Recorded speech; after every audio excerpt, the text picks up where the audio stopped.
semuanya, perkenalkan nama saya Kenesia Patricia Togas. Saya dari kelas 10 IPS 2 SMA Negeri 1 Balikpapan.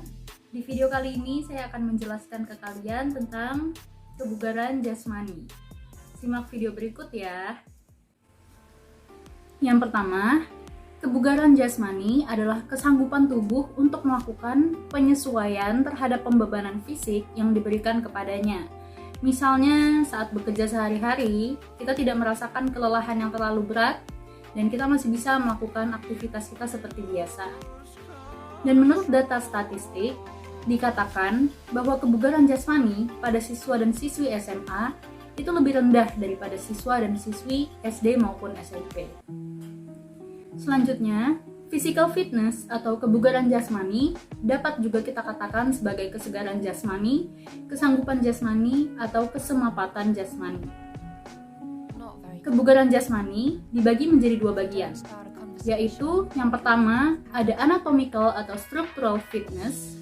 Itu adalah hal yang berkaitan dengan anatomi atau kesehatan organ manusia. Misalnya, tinggi badan ideal atau berat badan ideal. Lalu yang kedua, ada physiological atau functional fitness, yaitu kesanggupan tubuh untuk melakukan penyesuaian terhadap pembebanan fisik yang diberikan kepadanya. Selanjutnya, di dalam latihan kebugaran jasmani diperlukan fleksibilitas.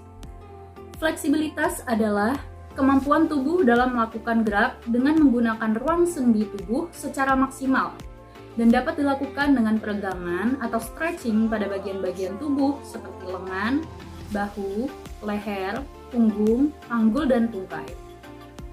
Ada juga latihan-latihan yang bisa kalian lakukan di rumah untuk melatih fleksibilitas. Antara lain ada yang pertama hip flexor atau quad stretch. Yang kedua ada bridge with leg bridge. Dan yang ketiga ada fold over stretch. Selanjutnya, hal-hal yang perlu kita perhatikan yang kedua adalah kekuatan dan daya tahan otot. Kekuatan otot dalam melakukan kontraksi untuk membangkitkan tegangan terhadap suatu tahanan merupakan sebuah pengertian untuk kekuatan dan daya tahan otot.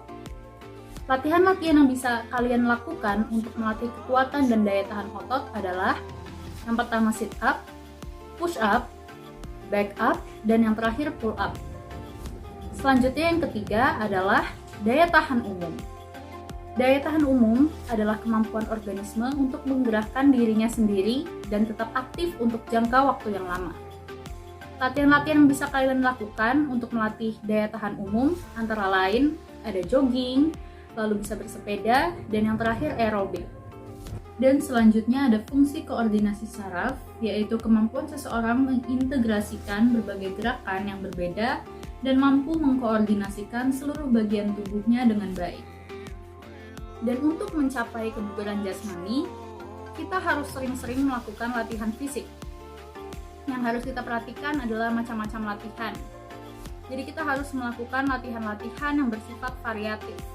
Misalnya, hari ini kita melakukan jogging, lalu besok harinya kita bersepeda. Macam-macam latihan ini diperlukan supaya kita tidak cepat merasa bosan dalam melatih tubuh kita. Lalu yang kedua yang harus kita perhatikan adalah volume latihan. Volume latihan berkaitan dengan beban kerja yang akan kita lalui di setiap otot. Misalnya kita melakukan sebuah latihan sebanyak 5-10 set per exercise atau 3-5 set per exercise-nya. Lalu yang ketiga ada frekuensi latihan. Maksud dari frekuensi latihan ini adalah seberapa banyak atau spesifik otot maupun latihan yang kita lakukan. Misalnya kita melakukan sebuah latihan olahraga selama 2-3 kali per minggu atau 3-4 kali per minggu. Dan yang terakhir adalah intensitas latihan. Intensitas latihan itu berkaitan dengan jumlah beban yang kita gunakan. Jika berlatih dengan beban yang sangat berat, seperti kita melakukan angkat beban sebesar 10 kg, itu adalah pelatihan dengan intensitas yang tinggi. Sebaliknya, jika kita berlatih dengan beban ringan, seperti hanya 2 kg untuk mengangkat beban, itu adalah intensitas rendah. Demikian yang dapat saya sampaikan.